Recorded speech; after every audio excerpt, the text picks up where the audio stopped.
Assalamualaikum warahmatullahi wabarakatuh. Nama saya Muhammad Azim Al-Islami dari Offering E27. Saya akan menjelaskan materi bab 7 tentang dinamika kebudayaan dan peradaban Islam. Ilmu pengetahuan. Kata ilmu berasal dari bahasa Arab, yaitu ilm, yang berarti tahu atau mengetahui. Sedangkan menurut istilah, ilmu adalah pengetahuan tentang sesuatu bidang yang disusun secara bersistem menurut metode-metode tertentu yang dapat digunakan untuk menerangkan gejala-gejala tertentu di bidang pengetahuan itu. Sedangkan Islam memandang bahwa baik ilmu dan pengetahuan bersumber dari Allah Subhanahu wa Ta'ala yang Maha Tahu. Allah Subhanahu wa Ta'ala menyediakan seluruh alam semesta dan isinya sebagai sumber ilmu pengetahuan bagi manusia. Ketika Rasulullah mendapatkan wahyu pertama, kata yang ditegaskan pertama kali adalah Iqra, yang artinya bacalah. Dengan hal ini menunjukkan bahwa Allah menyuruh manusia untuk mencari ilmu, salah satunya melalui membaca. Pentingnya ilmu dalam Islam. Islam menganggap ilmu itu sangat penting bagi manusia. Dengan adanya ilmu, kehidupan akan menjadi mudah. Di dalam Al-Quran, yang merupakan pedoman hidup manusia, sangat banyak ayat yang membahas tentang ilmu dari berbagai aspek yang ada di dunia ini.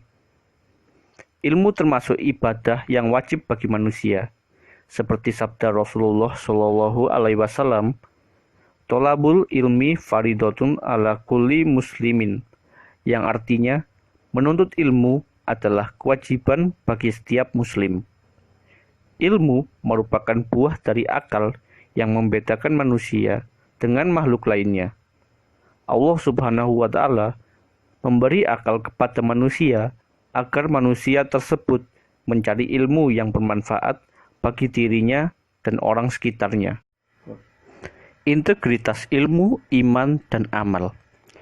Menurut ajaran Islam, hubungan antara ilmu, iman, dan amal merupakan suatu kesatuan utuh yang tidak dapat dipisahkan satu sama lainnya. Iman dan ibadah merupakan wahyu dari Allah Subhanahu wa Ta'ala, sedangkan ilmu pengetahuan bersumber dari Allah yang didapatkan manusia melalui usaha dan penelitian tentang alam semesta. Namun, apabila kita memiliki ilmu sebanyak apapun, ilmu kita tidak akan bermanfaat bagi siapapun dan usaha yang kita lakukan akan menjadi sia-sia bila ilmu yang kita peroleh tersebut tidak diamalkan. Ilmu yang tidak diamalkan bagaikan pohon yang tidak ada buahnya. Kebudayaan dan peradaban Islam di masa silam. Faktor-faktor penyebab kemajuan dan kemunduran.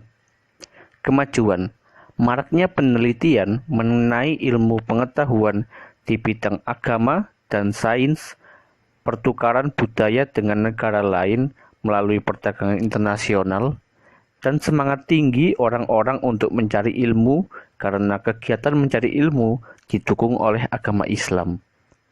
Kemunduran.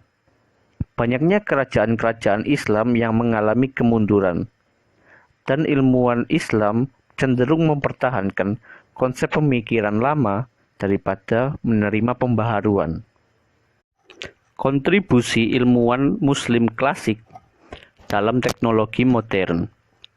Pada masa kejayaan Islam, ilmuwan-ilmuwan Islam menjadi puncak teratas dalam perkembangan ilmu pengetahuan di dunia. Pada masa itu, ilmu pengetahuan Arab bisa menjamah seluruh dunia dikarenakan pada saat itu transportasi untuk bepergian ke negara lain telah ada.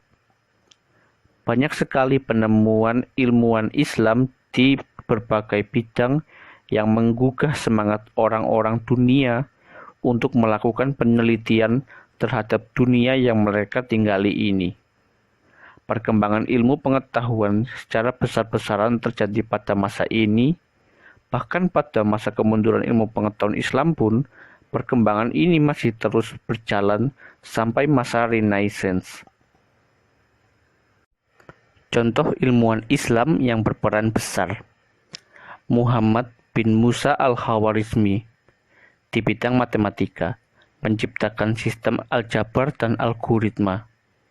Ibnu Sina di bidang pengobatan, penemu metode penyuntikan obat di bawah kulit. Jabir bin Hayyan di bidang ilmu kimia, menemukan asam belerang, natrium karbonat, potasium karbonat, sepuh, asam klorida, asam nitrat, asam sitrat, dan asam asetat, dan masih banyak ilmuwan-ilmuwan Islam lagi. Jejak peradaban Islam di Indonesia. Kerajaan-kerajaan Islam.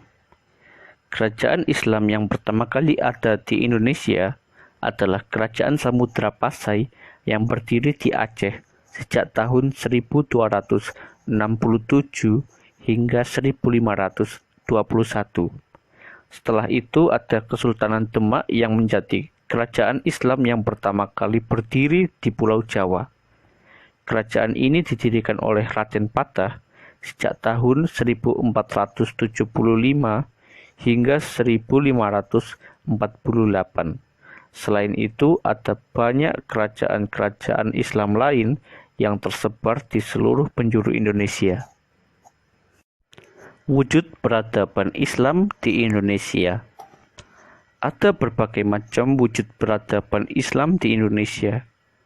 Adanya ajaran-ajaran Islam yang diturunkan melalui pesantren adalah salah satu contohnya. Lalu ada bahasa-bahasa Arab yang diserap ke bahasa Indonesia. Selain itu, yang paling menonjol adalah arsitektur dan bangunannya yang unik. Ada masjid, musola, hingga rumah-rumah dengan model Islami. Terima kasih atas perhatiannya. Semoga materi yang saya berikan bisa bermanfaat bagi kita semua. Wassalamualaikum warahmatullahi wabarakatuh.